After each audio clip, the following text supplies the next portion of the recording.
Caption Close Chicago, AP. The head of Chicago's public school system on Friday stepped down from his job amid allegations by the system's inspector general that he engaged in a full-blown cover-up to block an ethics investigation.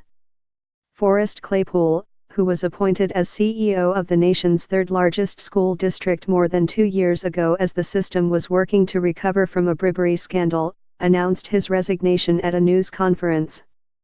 He apologized but didn't take questions.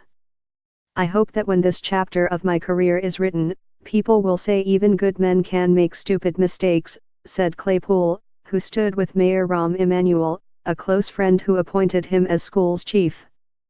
The resignation that is effective December 31 follows a blistering 103-page report in which Chicago Public Schools Inspector General Nicholas Schuler said that Claypool repeatedly lied during an investigation when he denied that he had asked an attorney to alter a bill for legal advice on an ethics issue.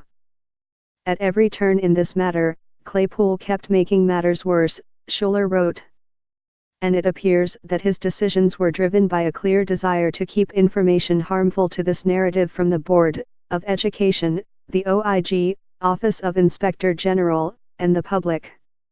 As late as Thursday, Emanuel kept up his defense of Claypool and told reporters at City Hall that Claypool had publicly owned up to his mistakes. At the news conference, Emanuel suggested that Claypool should be judged by his career in public service and not just by how his time at CPS came to an end. "He can walk out with his head held high," Emanuel said, before also leaving the press conference without answering questions. Still, the resignation was a stunning end to the tenure of a close confidant of Emanuel, who once served as the mayor's chief of staff and was brought on by the mayor to restore stability in the school district after a scandal that prompted former public schools chief Barbara Byrd Bennett to plead guilty to federal corruption charges. She is now in prison.